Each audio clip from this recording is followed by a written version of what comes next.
Scums, what just happened last night? What just happened last night?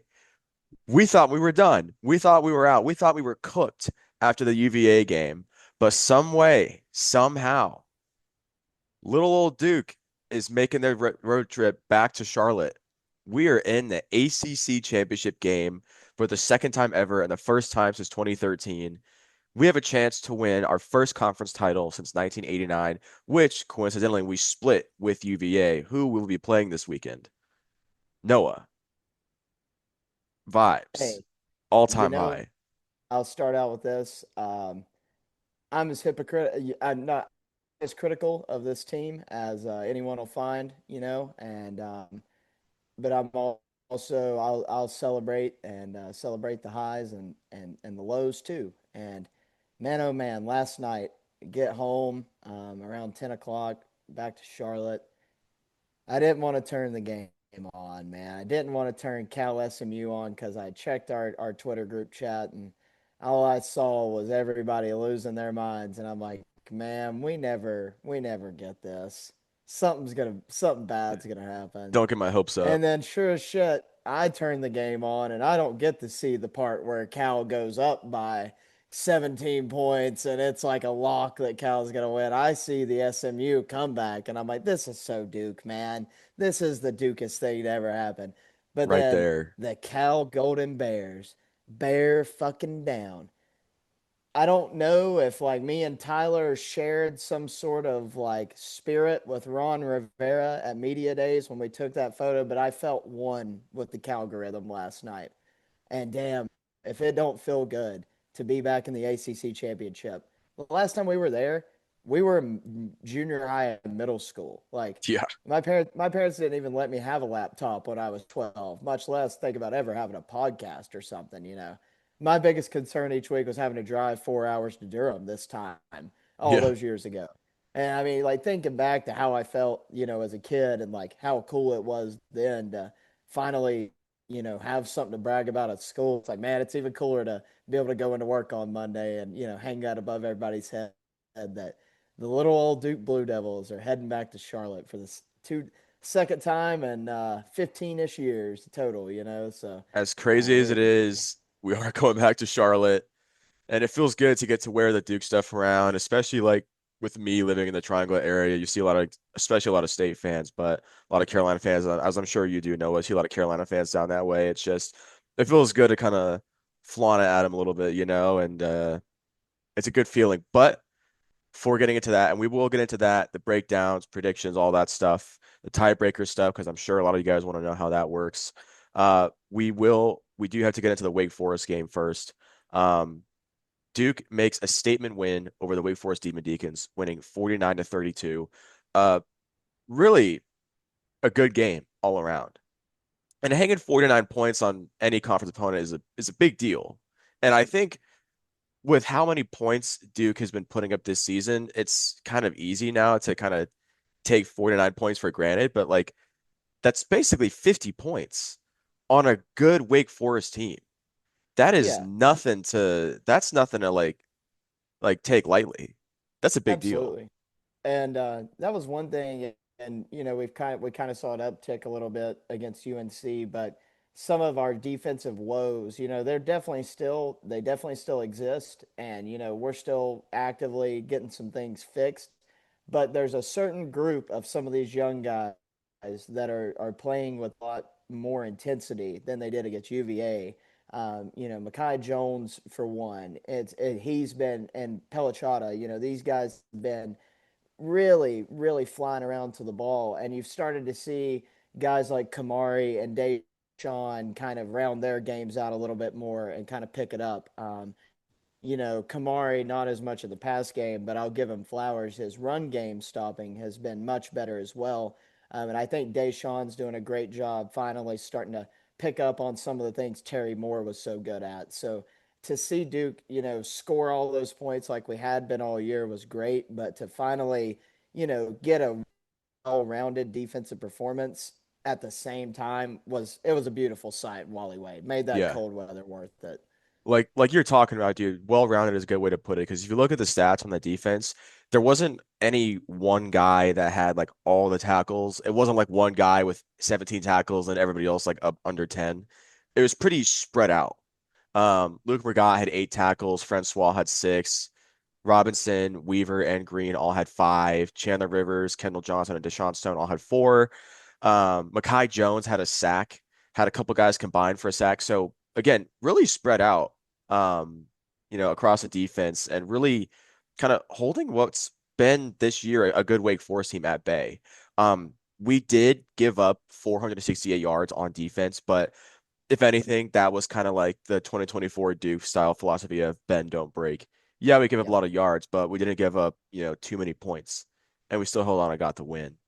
And Um, some like kind of late big yardage plays, that weren't gonna matter in the outcome of the game. Wake bust, a long 40 or 50 yarder. That kind of adds up a little bit there towards the end, but still like well rounded for sure. yeah. And it's similar to the Carolina game last week. Duke kept it pretty clean on with the penalties. I mean, we only had 50 yards of penalties, which is pretty low compared to some other games we've had this year, whereas Wake had 97 yards of penalties. Uh, Wake Forest put up 342 passing yards. Duke was only down around 268, but hey, it was enough.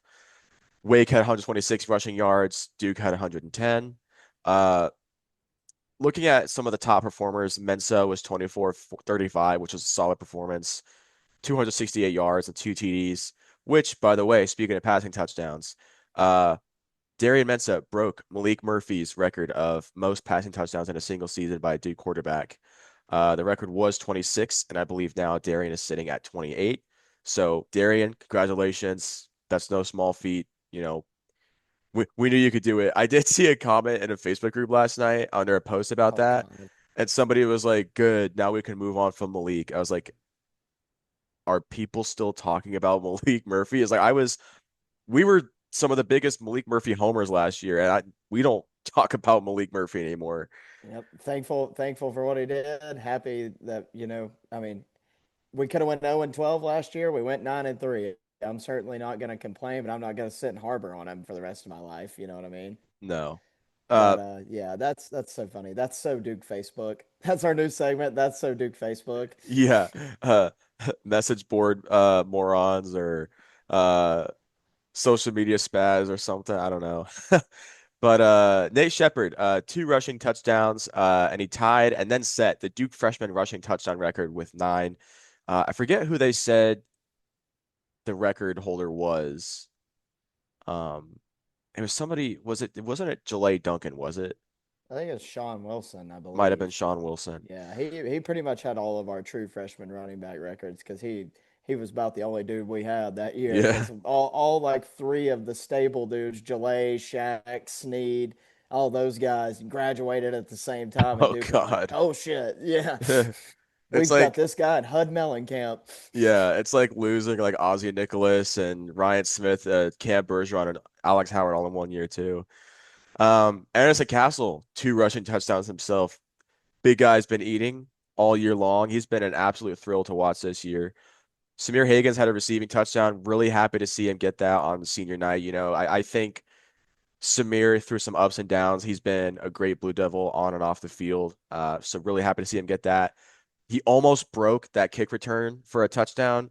We thought he was going to go all the way, but he really set us up nice for a big fourth quarter touchdown. So I'm not going to complain on that. That was a great return. Noah, you want to talk about some of these Wake Forest Hey, everybody contributors? knows. Everybody knows. There's if it didn't exist, we'd probably be Demon Deeks. But we are Blue Devils, and Wake has had a good year. We weren't lying last week when we said Wake had a good football team. Like this is a good win for Duke. It was one that Duke easily could have got down early and just laid down, and it had been a late stage cut cliff Wake loss. But they really, held tried and true all game. We had a good game plan. Looked like the guys had a great week of practice. You could tell they were prepared to play a good football team. Robbie Ashford, known Auburn War Eagle transfer, did not have a stellar day, 27 of 43. He did have 342 yards, 2 touchdowns, 1 pick. He ran for one touchdown and rushed for a 2 point conversion. Robbie's been pretty solid for Wake this year. I think he's a lot more than what they could have expected. So, really good on Duke's secondary. I mean, 342 looks like a lot, but when you're down big, as Wake was, all you're going to do is throw the football. And like that's what helped Duke out a lot was Desmond Claiborne never got going.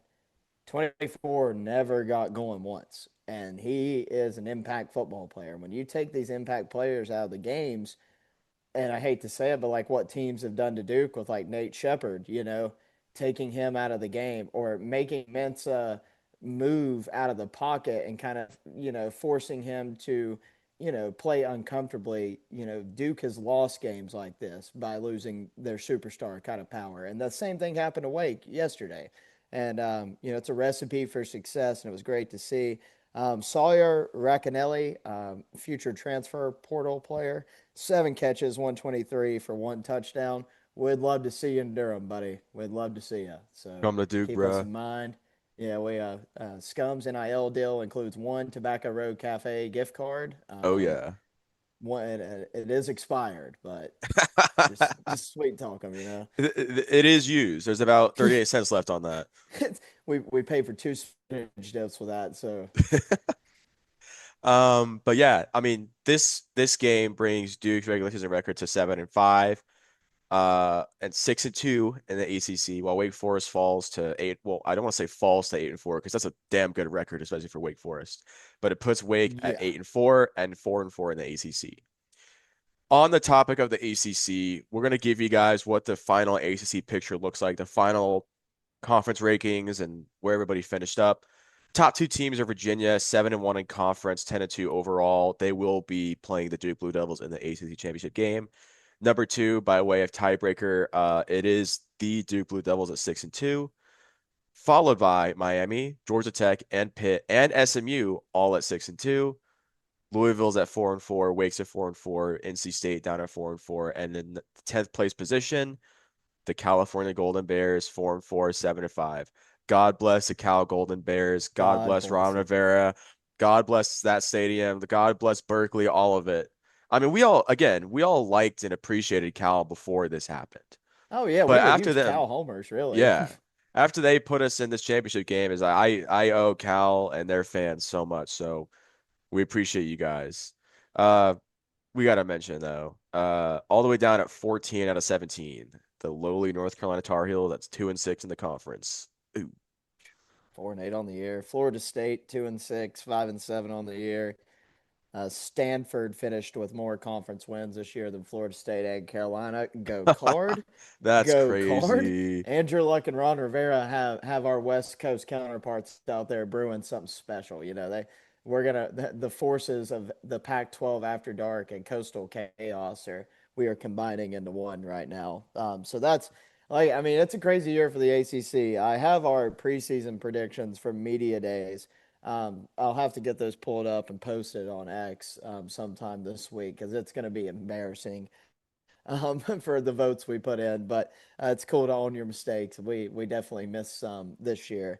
But yet again, the ACC, it just means more. The deepest, most athletic, toughest conference there is. Yeah, SEC can't compare.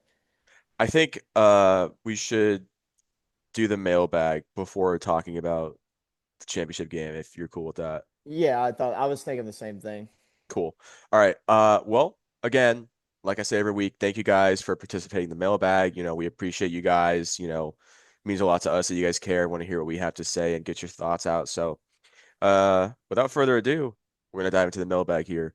Our friend Milo Beto says, "Love you guys." Okay. Our friend Tim, whatever. Well, Love you too, Milo. the grown ups are talking right now, Milo. Yeah, But don't be kidding in front of the grown-ups here, Milo. Our friend Timothy Gonzalez. This shit doesn't mean more to anyone but Timothy Gonzalez, man. He would die for this. We got to get him on the plane. that space almost put me in tears when he came in there, dude. And he was like, Yeah. "Could you boys believe it?" Like, I mean, Are we really going to Charlotte? that shit meant something to me, man. Our friend Tim asks, who would have thought 3 weeks ago that on December 6th, Duke would be playing in Charlotte for the ACC? It shows that anyone could be anyone on a given night. Can someone tell BSBL that the walls were saying that his mattress has put his name in the transfer portal? The SPL, it's been real, man. We're gonna miss Th- you, but Campbell's getting a good one. Campbell's gonna go on. No more edits. Damn it. Liberty Grad School is getting a good one. We've lost our second video editor. Yeah. Our friend Sam at Bleed and Duke Blue, how much could a win versus UVA improve our bowl selection, or does it improve it at all? And on the flip side, would a loss have us looking at a worse bowl than we were, or still the same? Thoughts, Okay, Noah? so I've got this one. As everybody knows, I'm the bowl man. I love some bowl mania. Duke probably can't go to any worse of a bowl than they would have had they not been in this game if they lose.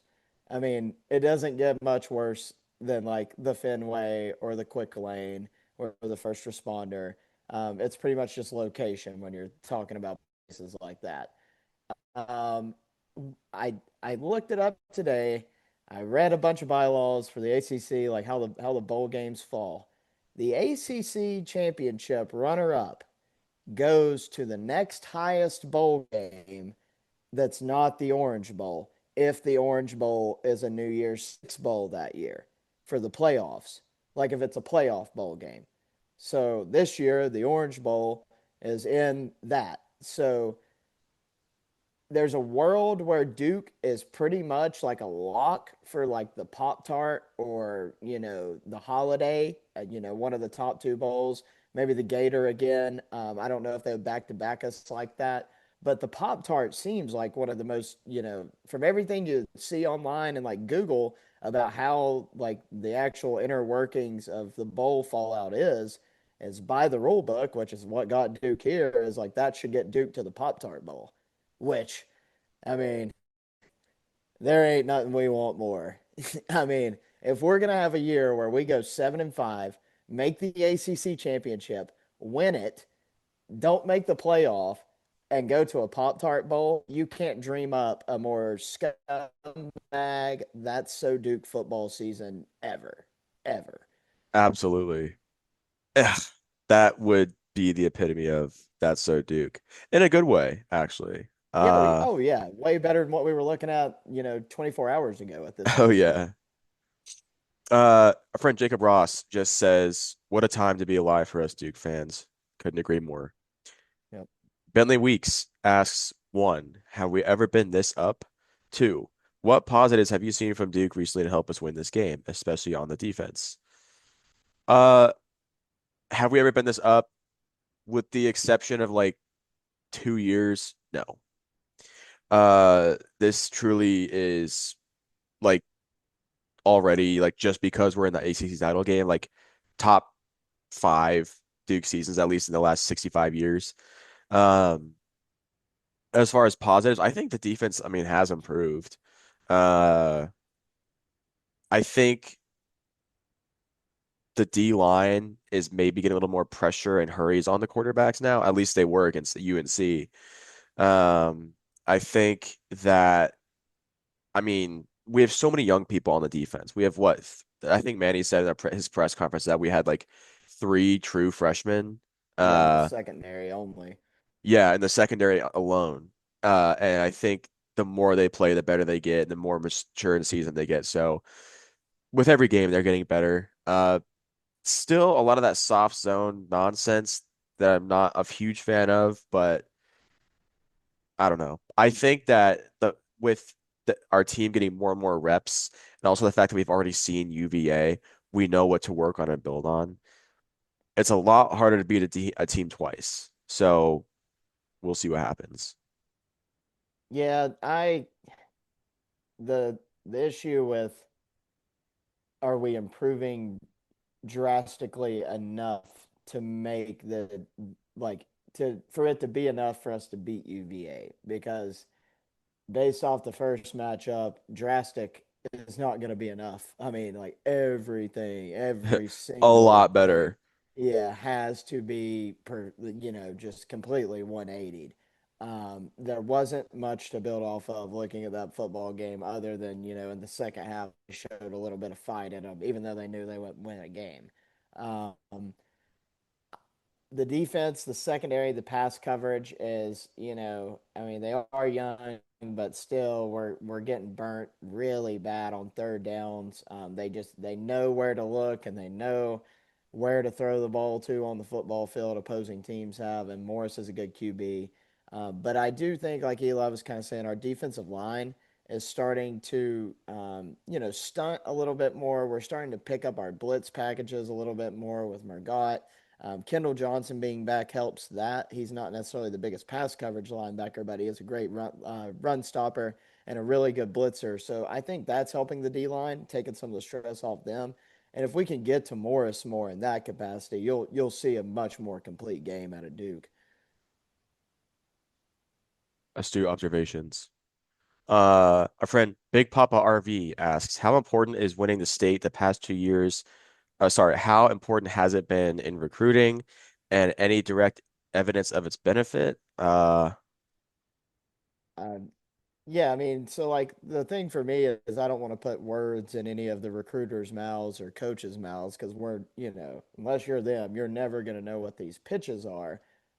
But you got to think that Harlan and Gabe and these guys, when they're recruiting North Carolina kids, even South Carolina, Virginia kids that are catching offers from Duke State and Carolina, which if you're offered by one, you're usually offered by at least one more or all three other schools in the state, including Wake.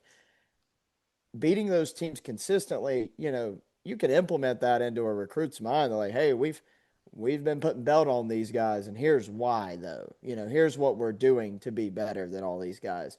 And you see Duke start to land guys like Bryce Davis and Brody O'Keefe next year from down here in Charlotte, one of the best receivers in the state, and one of the best receiver recruits Duke's ever going to see. You're starting to see an uptick in our in-state recruits going from 2-star guys like that are playing for 1A or 2A high school ball to some of our big time, prep schools and things like that. Like Bryce Davis, one of the highest rated recruits in the state. Getting those top 20 guys instead of those like top 75 guys. Yeah, spot on. And I think, I mean, like to your point and to like Big Papa RV's point, it's just like as small as it could potentially seem, like, yeah, like Wake, Carolina, and Carolina and State have been pretty mid the last couple years, and State was mid or Wake was mid last year, but they're good this year. I think getting to leverage that to his point, like tell a recruit, hey, we swept the in-state teams the last 2 years in a row. That's big. And then we beat State and Wake the year before that. Like we're the best team in the state. Mm-hmm. It's that would make an impact, I feel like. Especially if So you've grown up here and all you've yeah, known your entire life is Duke, Carolina State, and Wake. I mean, any yeah, game that's close to you that you can go see within a day and be home later that afternoon would be one of those teams. Like stuff like that resonates with younger people for sure. yeah, for sure. Good question, Big Papa. Yeah, shout out Now, Big Papa. I think he sets up in the Devil's Alley tailgate area. I see him post on Facebook and all oh that. So really? it seems like a really cool guy. So we'll have to Nice. hopefully run into him at some point. Our friend Lane Phipps says it's a very nice comment actually, and it means a lot. I appreciate you guys keeping things real all season. Y'all are part of the reason why the program has elevated the standard and expectations. The negativity, quote unquote, is the only way to keep the staff accountable and get over the figurative, quote unquote, hump. Bowl eligible is no longer good enough. And then he says, the most complete game Duke has played this season. I'd agree with that. That and maybe Syracuse or State. I would put Um, State and Syracuse up there with it for sure. Yeah. Now that we're on the ACC championship, or we are ACC championship bound, I officially declare the West Durham beef over. I have won. Thank God I didn't have to listen to him on TV because I was at the game. Really hoping Duke doesn't Duke things up and get rocked again. Facts. Lane Phipps 1, West Durham 0. Facts. I don't know, was it Manny who said it on his uh presser today, but he said something like Duke's advantage is when like conference games get grimy. When it's gross, it's a slugfest, it's blow for blow. That is Duke's advantage because they bring that sewer mentality into it. So if we could keep it close with UVA and like slug it out and like just out physical them, I think that could be a good um that could work to Duke's advantage. Especially again, we've seen them already, so it's going to be a lot better than last time, hopefully. Fingers Yeah, no, crossed. no doubt about it. Uh My friend the Duke of QP says we've blown up the ACC Championship game. Next, we blow up the CFP. By the end of this season, Duke will be the reason everybody changes the rules. Down with the system. Suck my deck. Go Duke.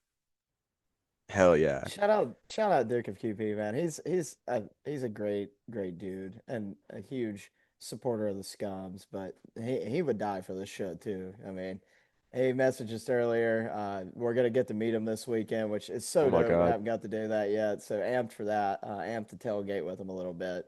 But he's a true scumbag, and nobody loves a deck joke more than Duke of QP. Nobody. Our friend Joshy J. He says, just thoughts over here. Us being 7-5 and going to Charlotte is the most Duke thing ever. Facts, dude. So true. So real. But like that's I tweeted earlier. It's like everyone's using 7-5 as an adjective before Duke to like kind of discredit them and belittle them. And yeah, they have a point there. But it's not just 7-5 Duke. It's 6-2 in conference Duke. Well, They may nobody not wants to belong talk in the about it either. CFP, but they belong in the championship game. Nobody wants to talk about this either, but this has happened twice before in the ACC in the last 10 years, and nobody batted a fucking eye when it was Pittsburgh with that 6-5 going to the ACC title game. Nobody batted an eye when it was Georgia Tech. I mean, like, come on, You're dude. spitting oos. They all, yeah, I know, I am. Like that shit. As much as I get fed up at like some things Duke does, I get just as fed up as people that try to spew some bullshit narrative about Duke. Yeah, I'm I good can talk about about Duke. yeah, They you can't. can't. You can't. Yeah. It's like some dude today, like a bunch of Miami fans are just going around trying to take a victory Oh, they're lap, saying losing like, it. "Oh, mid ass Duke this, mid ass Duke that." Like, bro, we do not care. My ass is gonna be celebrating, win or lose. Oh My team yeah. is in the ACC championship game. Your team is not. I didn't write the rule book. The ACC wrote the rule book. You can't bitch at little old Duke. You know what I mean? If you want it changed, go sit out in front of fucking Jim Phillips' office and ask and beg and plead. But Yeah. bitching at me on Twitter ain't gonna do nothing, buddy. Miami fans don't think it's fair. They don't like the situation. 10 years in the making. 10 years in the making. This is us getting ours after we got screwed by the ACC refs on that BS on the Miami lateral. We waited And like 10 years Cirque, for this. and bro, Cirque said, like that team, like we were going to the ACC championship, we won that game. Like it was over. We We've had like it was over. we've wandered the desert for 10 years and we finally got our lick back against Miami. You Yep. guys get to sit at home. Oh, and also Georgia Tech. For all the Yeah. Georgia Tech Tech fans in my fans. replies, Yeah.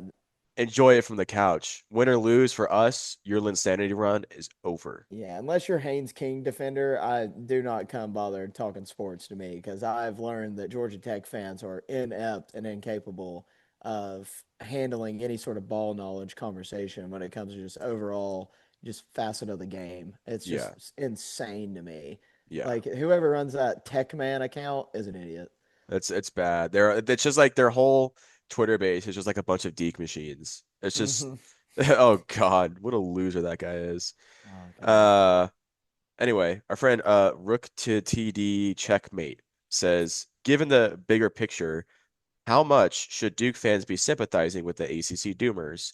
We've been cast as a bit part player in the dissolution of a league we're vitally important to. So I'm struggling to care given all the previous anti-ACC rhetoric. Yeah, I don't. I mean, like, the ACC is probably going to disband in 2031. Whatever happens between now and then, I just want Duke to win a bunch. Um, it doesn't hurt my feelings one bit. Like, and it's just funny to me that everyone thinks because this happened, somehow Miami can't make the playoff. Like, what if Miami played Virginia and lost, and then they're a three-loss team? They're automatically out. They're a two-loss team sitting on the bubble. Alabama's going to lose to Georgia, play themselves out. You need another team. BYU's going to lose to Texas Tech. Like Miami and Notre Dame are both going to get in. They don't even like. That's the thing that bothers me so much is like these people act like they have a 0% shot of seeing an ACC bid. Like just because it's not the championship, the champion don't make it not worthy. Like Miami should be in the playoffs. They're Yeah. probably going to be in the playoffs, and like that's cool. They didn't need the ACC championship to get there. It's just funny. I also think it's just like I don't want the ACC to topple. I love the ACC.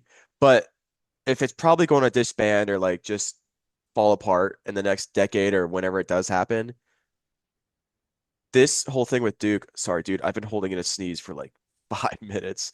Uh, but if it whether they do or do not disband, this whole thing with Duke is not the reason for that. It's going to happen or it's not going to happen regardless. That being said, if the ACC falls apart, I want us to get ours before that happens. I want us to get one title before that happens. Just Let one, us if the store is going to burn to the ground, let me get a recliner out of there first. If it's going for to burn down real. anyway, let me grab a few things. Yeah. Um, our friend John at Statue Hunter. Duke is about to become the face of a movement to change the conference championship game, tiebreakers, and maybe the playoff format, and I'm all here for it. Scream into the Twitter void all you want. Duke is Charlotte bound with a chance at the playoff. I Yeah. can't think of many more that's so Duke things than that. Well, I Manny can't. Diaz said it before we started the pod. Eli and I were in the media presser for the championship game, and Manny said it best. You could change these rules 100 different ways. Somebody's going to get pissed off every single time the rules have to be put into effect. So, like, I don't know, if you want to change it from something else, sure. Next time this happens, somebody else is going to get pissed off and you're going to want to change it again. Like, it's a revolving door of hell. You know what I mean? Yeah. There's You ever there's no you, perfect solution. you ever seen the old movie from the early 60s called It's a Mad, Mad, Mad, Mad World? Oh yeah, absolutely. In the beginning, when they're trying to figure out how to divvy up the money, finally Buddy Hackett's had enough. He's like, look, we figured this 17 different ways. And any kind of way we figured it, somebody don't like the way we figured it. So now it's every man for It's himself. It's kind of like this. No matter how it's we the figure it, exact somebody same doesn't like thing how we figure it. every Um, time. every time. Our friend Rook to TD Checkmate, or better known as at Slow Day Snow Day. He also adds, not the way many of us hoped, but I don't care. This squad deserves to be on that stage. I agree. I said this to Nate Shepard in space last night. I was like, this team is too damn talented to not be there. They deserve this. Through the ups and downs, they deserve to be here on this stage. So I'm happy for him. I just hope Angelo Also to the Anthony's guy that healthy. to the guy that said that we were the reason Nate Shepard would leave. Yeah, what? Hey, like, who was this? Who said this? I'm flattered that people think we have that kind of pull or influence that we We affect don't. whether a player transfers or not, or we affect recruiting. Uh, I think they were neglect. So for those of you who don't know, people were giving us grief last week because they think that like our comments on the pod were making Nate like want to leave. And it's like any comments that we made, which were not derogatory, by the way, we were literally only reacting to stuff that Nate put on social media. We were not Yeah, no, instigating or starting anything. We were simply reacting to stuff that he posted. yeah, But whatever. but I'm no, too we happy to be dealing with that crap right now. for sure. But no, it's just so funny because like it just cracks me up because it's like they look at their boys and laugh, and it's like far from it, man, far from it. It's also like the same people in 247 who were saying like the players laugh at them or whatever, or like the parents don't actually like them. It is funny because like I've had multiple conversations with multiple parents where in the same breath they've said how much they hate the morals of 247 We had and they that also conversation love what we yesterday. do. We had that conversation yesterday. Yeah, I mean every weekend pretty much, Yeah. but like just as recently as yesterday, we had like a full blown like kumbaya bear circle with a bunch of like people that are not on this pod, and it was Whose it kids are on was the it was field. awfully funny. Yeah, but no, Yeah. it's It's okay. like we all look at the message board warriors and laugh when they think they're laughing at us, which is like, okay, it is what it is. We're changing the tide, man. Like this is Yeah. this is a new wave. Yeah. Get off the tracks. Lion to the Devil says, super excited, but if we didn't lose to UConn and Tulane this season, we would have had a potential to have had the best Duke season in modern history. Just a lot of missed opportunities there. The next game mentality, though, beat UVA and come on, Troy. Yeah, Troy plays JMU. So essentially, if Oh, Troy beats JMU, and like this is the real deal scenario, if Troy lose, like if Troy beats JMU and Duke wins, they have no other choice than to put Duke in the playoff at five loss. Like they would 100% have to put Duke in, which is insane. But I get what he's saying. But also, like, I mean, it is crazy to think that's like another one of those things. It's not necessarily in Duke hands again this weekend, which kind of works to our somehow, favor. some way, always works out in our favor. And then just to the first part, you know, oh, sorry, goodness, It's all good. about choked on some air there. Uh, will you read the first part of the question? I Oh just shit. blanked while I was just choking to death. I closed it, but he said something about like if we had beat Oh, UConn UConn and and Tulane. Tulane, this Yeah, would have been like the best season in modern Duke history. Just missed yeah, opportunities. that as a fan is why you should still want to hold this team a little bit accountable in the offseason when it comes to staff changes. Like just because we're in the ACC championship does not give everything a free pass. Yeah. And as bad as some people are going to paint that out to sound, I don't care. Like you have to look at the reasons why we didn't beat UConn, we Yeah. didn't beat Tulane, and like Manny said in his presser, like we scheduled tough. Like I get it, Tulane was up when we played them, and they're a good team, but no world should we lose to them if we play them 10 times. Yeah. UConn, if we played them 20 times, we shouldn't lose to them. And there's things that happened, I think, preparation wise that caused us to lose those football games. And I'm not saying, and like we've came out and said it, like we're not on any sort of team fire Manny train. Like Manny, we think he can be the guy here. But some of the things when it comes to position coaches and things like that, we could use the carousel a little bit. Yeah. And I think as fans, that's one thing that our mentality is holding the accountability higher, and that's one thing I don't ever want to get lost just because we're playing next Saturday. Yeah. Good points. I like what he said there. It was missed opportunities. Think about it. It's we didn't lose to any bad teams. Every team that beat us is a good football team. The thing is, though, that makes it so frustrating is that the only team that truly, honest to God, straight up and down beat Duke was UVA. Duke was in every game but the UVA game. So that's what makes it so frustrating. Just knowing what the season should have been and very well could have been is, a little bit heartbreaking. Again, we're in the title game. We can only bitch and moan so much, but just thinking about the what ifs. The implications of what this title game could be like in Yes. a playoff. Like Yeah. I mean, It's just like there would be no doubts. If Duke only has losses to UVA and then either Illinois or Georgia Tech, say we're 10-2 going into this game. I mean, and UVA is imagine the pageantry, the scenes. Like Duke wins, automatic walk to go to their Yeah. first playoff, host a home game. Like, Could you I mean, imagine? we missed on it, and it's like we didn't go lose to two juggernauts. We lost to Tulane and UConn, Yeah. and accountability has to still come from that. So yeah, Yeah, that's a great I agree. question. All right. Well, thanks again to everybody who participated in the mailbag. We're gonna move on to the ACC Championship game here. Uh, before we do Never that, mind. I'm gonna just do the what's up? I was just gonna go ahead and knock out what you're going to for I sure. was just gonna say the that's so Duke moment. Noah, you want to take this? So I just wanted to start with, of course, the ACC championship game coming up this Saturday. First of all, just wanted to say that the ACC has blessed the old scums with media passes for the game, so we will be bringing some content, stuff like that, by way of some practices, some press conferences, things along those lines, as well as going to be putting out some things for Friday, doing like a meet and greet.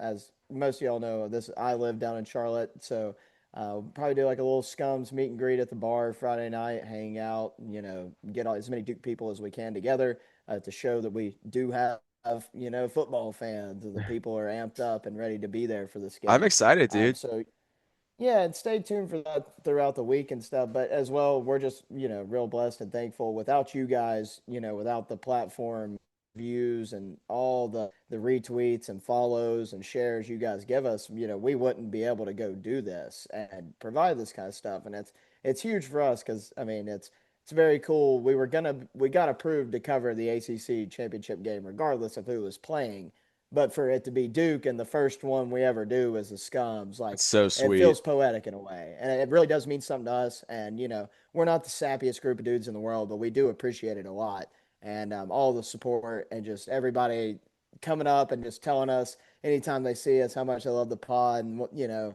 each week, each episode, they're talking about things that we don't even think people are listening to by that point. So it's Yeah, it's dude. very cool, and we do appreciate it, and we're excited to be able to bring that kind of coverage to the Duke football social media because it's not necessarily something that gets glorified, as like the fan meetups and things like that, and the what happens outside of the field. So really blessed, really looking forward to that. But just wanted to share that info before we get into the stats of it all and everything. But Well, we're ready.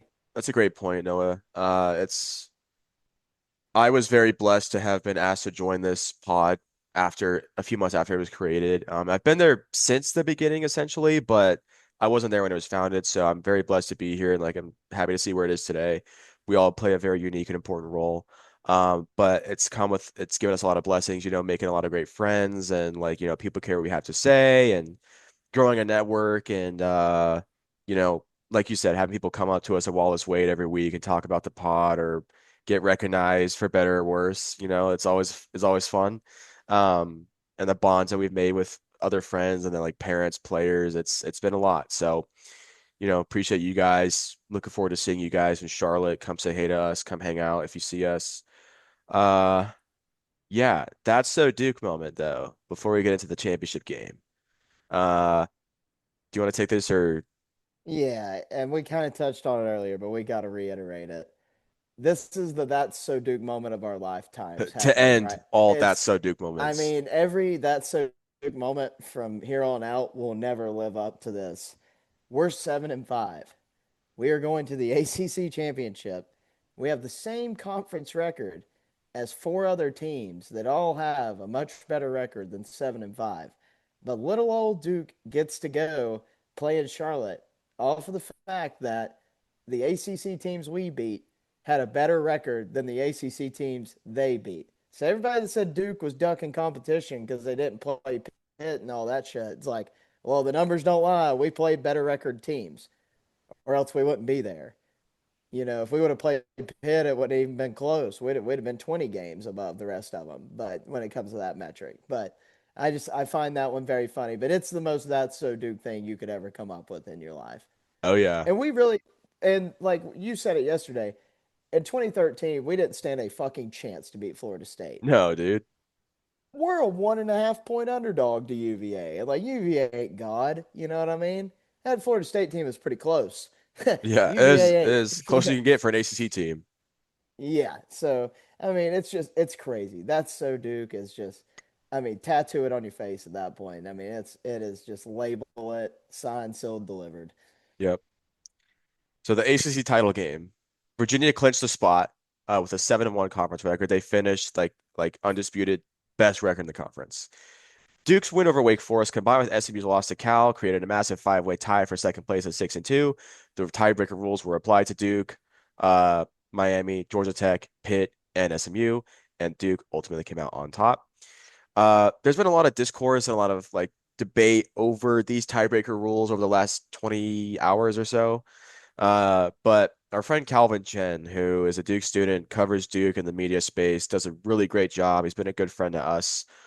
He Yeah, texted does me a great earlier and job. he was like, I just did some digging and people want to complain about the ACC tiebreaker rules and they want to rewrite those and all that. Turns out if you apply the SEC tiebreaker rules to the same circumstance, Duke still gets in. So maybe it's not an ACC problem, folks. Maybe it's just a skill Yeah, issue. yeah, skill issue. Oh They're playing man. on rookie mode. Yeah. Um, UVA, a familiar foe. We saw them just a couple weeks ago, and they boat raced Duke. They won in a big time defensive battle over Virginia Tech last night, securing their spot in the championship. They beat Virginia Tech 27-7. 380 passing yards last night, 183 rushing yards.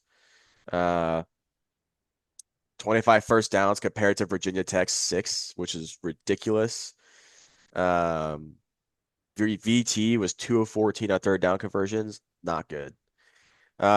Getting into just the Cavaliers as a whole, they are 10-2 on the season, 7-1 on the ACC, built on a very strong rushing attack and a relentless defensive front. They're led by quarterback Chandler Morris, who was a transfer. He is sitting at 2,404 yards, 14 TDs, 7 picks. He's a dual threat veteran. He was the ACC Championship Game MVP at North. No, what? He was the Championship Game MVP at North Texas in 22. Duke lost to him a couple weeks ago. To touch on Jamari Taylor and Trell Harris. Yeah, that's about the two main guys you'll need to know as fans. You'll be hearing those names a lot on the PA. Jamari is one of the more talented backs in the ACC and country. He's a grad student. They're a pound and ground football team. And Tony Elliott's half of the presser earlier before Manny's. We heard him speaking just consistently about enforcing the run, the will to keep running the ball when it looks like it's not working. You're going to see him catch the ball out of the backfield quite a bit as well. They can kind of mix it up with him a little bit. And then Trell Harris, senior receiver, he's Morris's top target this year. He did have a career high against Duke, which seems to be something a lot of receivers are having this year. 161 yards and a touchdown. So look for Duke to scheme some safety help over the top, or start trying to roll a press and roll over the top and some of those deep threats. But he is a good receiver, so it'll take Duke, willing to do something different to stop him and make sure that doesn't happen again. Yeah. And it's just again, like Tyler said last night, like this UVA team is probably the best opponent we could have hoped for in the ACC title game. I'd much Mm-hmm. rather play them a second time than I would a Miami, an SMU, Pitt. So we got kind of lucky here. Uh, Duke versus UVA is going to be a pretty compelling rematch, but there are certain things that we need to know. And number one being the recent history is not favorable. Duke just lost UVA 34-17 just 2 weeks ago. In that game, UVA's offense controlled the line of scrimmage with Jamari Taylor rushing for 133 yards and Chandler Morris throwing for 316 yards. Duke's offense struggled big time, especially with Mensa. That was not one of his better games on the season. We've got to find a way to flip the script on that. Noah, complimentary football seems to be the name of the game for UVA. Yeah, it's just, and I was reiterating that earlier from Tony's press conference before he came on. Eli and I, jumped in there before Manny's just to hear Tony kind of speak about the team, and he preaches the same thing: consistency and work ethic and running the football. They want to own time of possession. They want to establish the ground game. They want to limit the amount of drives you get per game. They're playing a tad bit of analytical football. If we limit how many times you guys can get the football and take drives, even if we don't score on something, we're going to take 4 or 5 minutes to make sure, regardless. So, something Duke needs to counter. Duke needs to speed the game up. Duke plays better when the game is sped up. Um, their defense, they run a multiple old school Duke. If you remember back in the heydays of cut mid 2010s, Duke ran the 4-2-5. Um, it's a solid defense. They can run a lot of sets out of it, kind of similar to what Duke does now. Manny's got a couple different, variations and names of it. They do have some pretty solid players over there. Forcing turnovers, that's kind of a big thing for them. Their corners are solid. Not only are they intercepting the ball a lot, they punch the ball out a lot, which is a good fundamental football team's going to do that. And they do have Cam Robinson right now. He is hurt. His replacement is Maddox Marcellus. He did play well against Virginia Tech, but losing one of your starting guys like that, one of your main defensive captains, is a tough break for anybody. So that's something to kind of be looking out for on Anna Snyder's medical releases at the end of the week this week.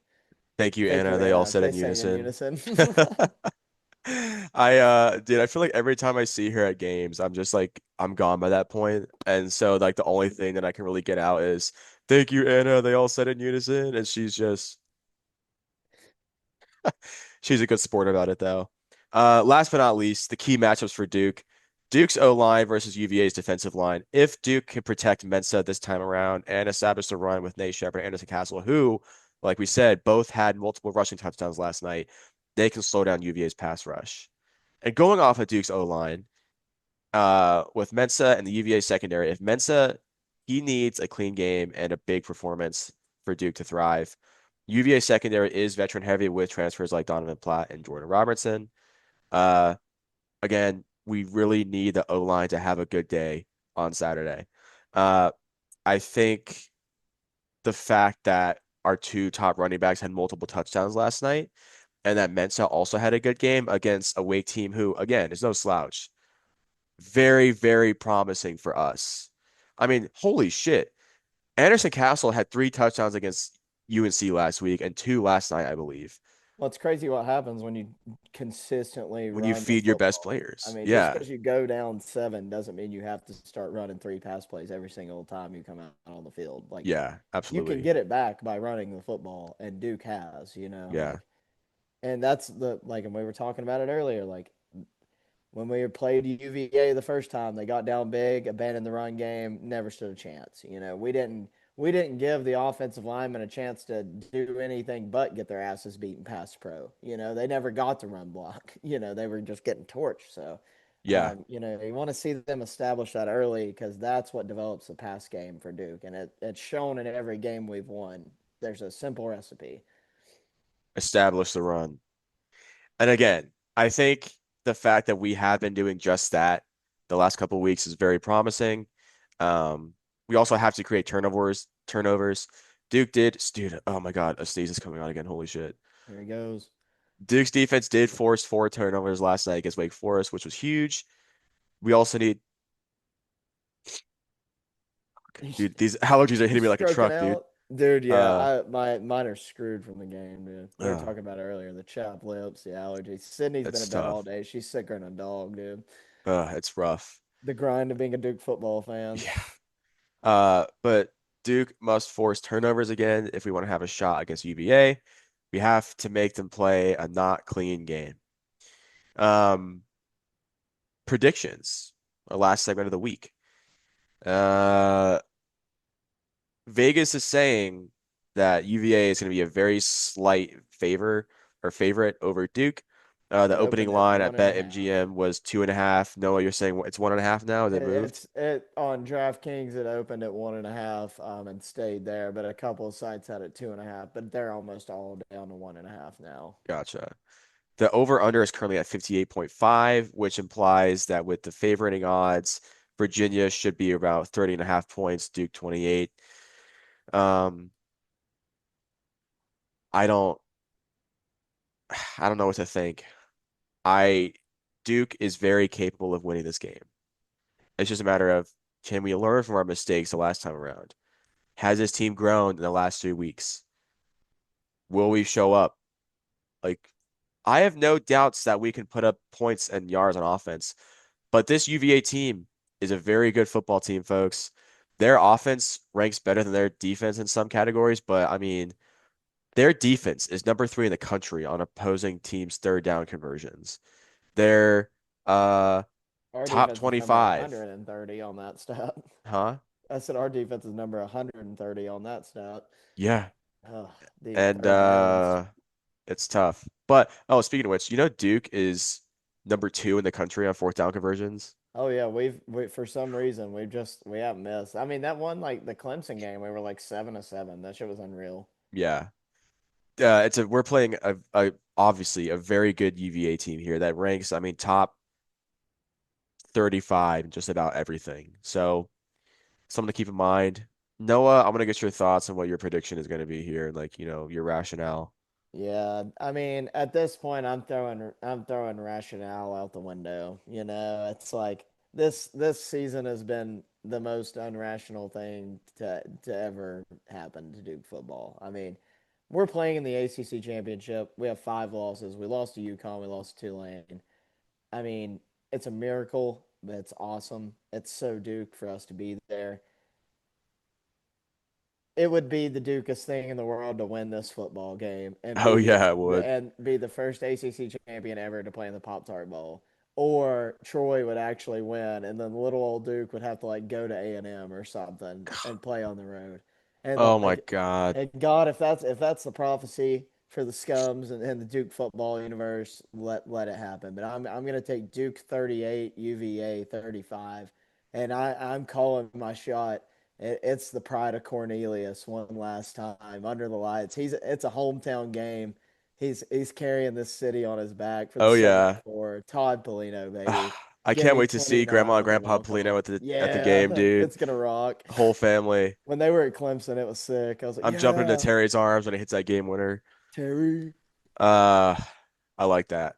To your point, Because would at it this point, fuck it. You know what I mean? analytics, rules, standards, traditions are all out the window. The fact that Duke is even in this game, period, but especially at being 7-5 after losing to teams like UConn, Tulane, getting boat raced by UVA, we're here. We made it.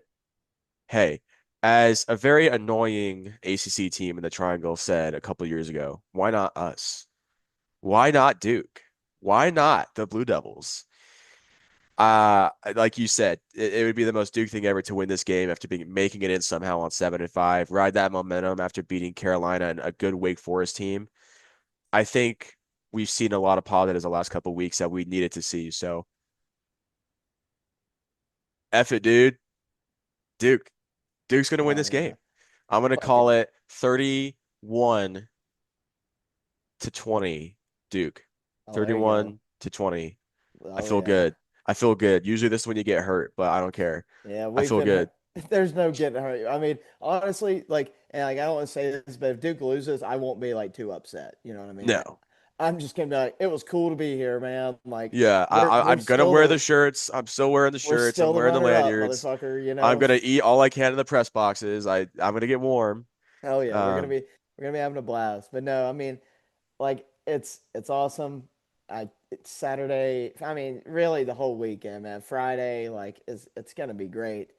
Um, like we were saying earlier, keep a lookout for some posts closer to the middle of the week. We will be probably dropping some plans for the Friday night meetup and stuff like that.